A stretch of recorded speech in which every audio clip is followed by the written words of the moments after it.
A new film is bringing awareness to the spiritual practice of Falun Gong and the persecution against those who practice it. Painful Truth, the Falun Gong Genocide is a new film from B'nai B'rith Canada's League for Human Rights in partnership with Winnipeg Friends of Israel. It features survivors who now live in Canada.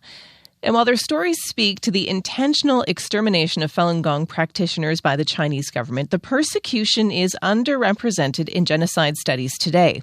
That's something David Matus is trying to change.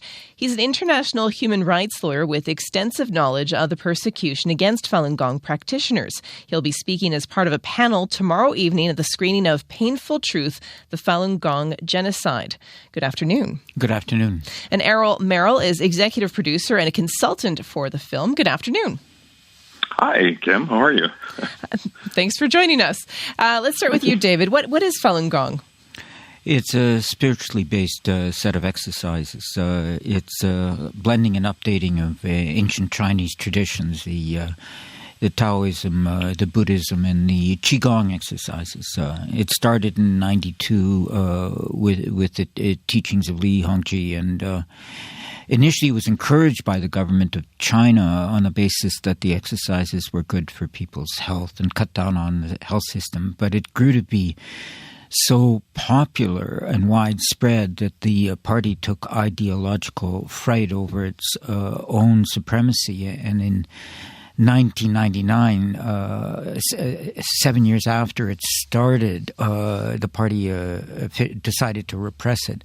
By that time, it had grown to an estimated 100 million practitioners, which is a big number even in China. Yeah. And so since then, the repression has continued unabated and leading to this evidence of genocide.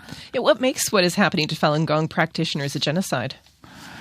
The extermination, large numbers, based on identity, with an intent to destroy the group in whole or in part.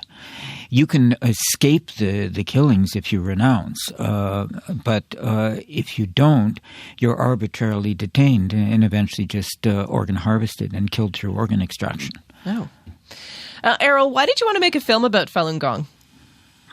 You know what? We had an opportunity to meet four extraordinary individuals who all immigrated to Canada. They were all practitioners. Ben, Lee, Emily, and Annie are the four individuals. And after you hear their heinous story of some of the experiences that they encountered, whether it be slave labor camps or re-education camps and the brutality that they were subjected to, it was just one of those very compelling stories that we feel just had to be told. So that's why we ended up making the film about it. Can you share one of their stories with us? For example, there's Emily, who just talks about the experience of her working in this camp and having to do all the slave labor, getting up at wee hours of the morning and working until nightfall, and the painful treatment that she experienced. I mean, she was beaten, she was kicked, they were tied up, and forced to renounce any association with Falun Gong whatsoever. So that was just one of the stories, and then that story is repeated by many of the other participants also in the film. David, what are practitioners facing today? There's practitioners all over the world, and practitioners in Canada face harassment, they face spying. They may have difficulty if they're from China getting documents, getting back to China. Their relatives may be in China and may have trouble.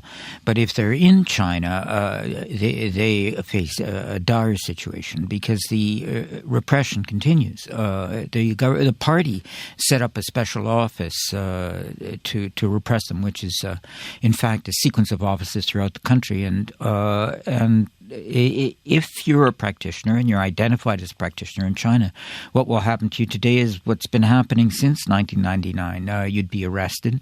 You'd be asked to recant. If you didn't, you'd be tortured. If you didn't recant after torture, you'd be arbitrarily indefinitely detained and face eventually death through organ extraction.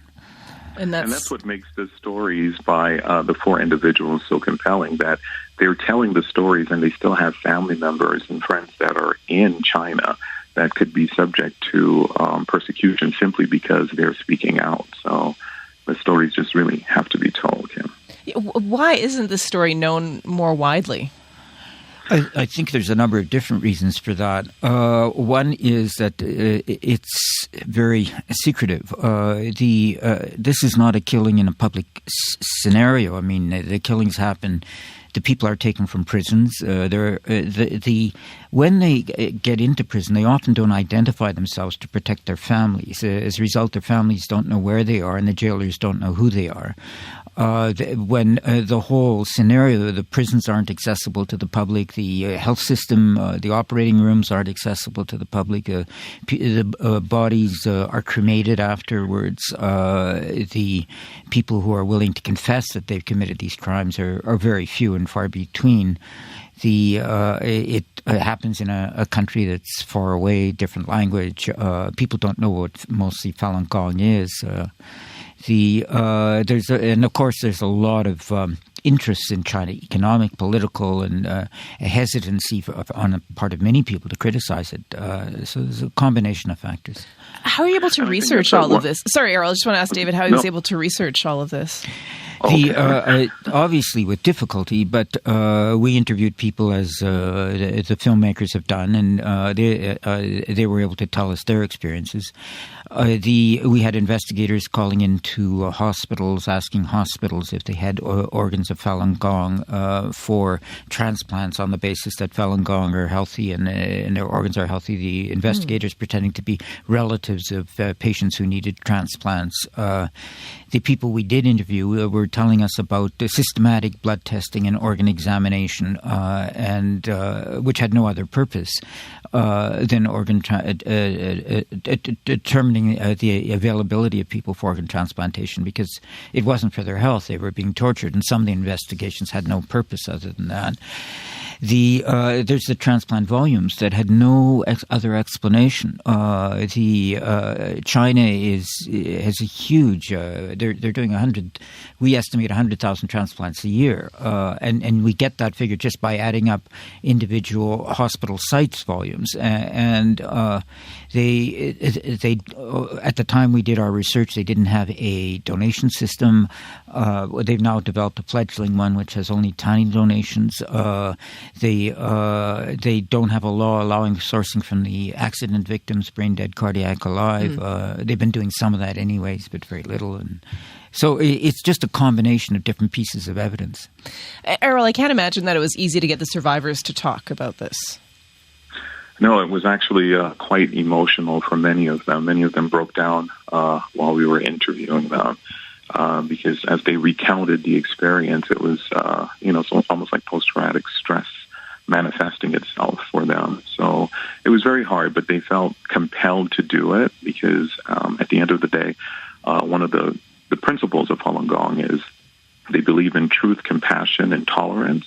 And in order to get that message out there, they were willing to put themselves on the line, which I think is so compelling. It was quite moving as a filmmaker to watch this unfold.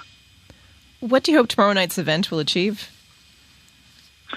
The intention is that people will get educated with regards to what's happening with the Falun Gong practitioners, and that individuals will become more proactive in terms of expressing their dissension with regards to what's happening in China. I think David underscored something that's really important, that oftentimes, because of the economic power of China, individuals are willing to turn a blind eye to their human rights violations. And we're hoping that by tomorrow's event that individuals will speak out more. David, why you've dealt with a lot of human rights cases. What do you find so compelling about this one? Well, partly there's the problem of nobody else is really doing very much about it, and partly because it is a significant research project, and it takes a lot of work to get through it. And a lot of the human rights work is picking on obvious targets. So so that's one thing. Another is the scale. I mean, huge numbers being killed. I mean, my own view. A lot of people who work on human rights, their strategic view is go after the violations that are most easily remedied or most visible. But my attitude is go after the worst. And this is, in a contemporary human rights scene, this is, certainly ranks among the worst we can see. That's certainly true. I also believe, because the universality of human rights, that it's important to stretch across the continental, the geographic, the linguistic, the cultural divide. So I think this helps in a general sort of way to assert that universality. Another thing I see with human rights is that people tend to worry about violations that have occurred before, and they don't really recognize new types of violations. And the legal system isn't really geared to developing it. And what we see here is both a new type of violation and a community willing to, as the filmmaker has indicated, to stand up, tell the truth, say something about it. So these are all components. Thank you both for your time today. Thank you. Thank you. David Matas is an international human rights lawyer. He's speaking at tomorrow's screening of Painful Truth, the Falun Gong Genocide. Errol Merrill is the executive producer and a consultant for the film. The film premieres at 7:30 at Burney Theatre at 123 Doncaster Street.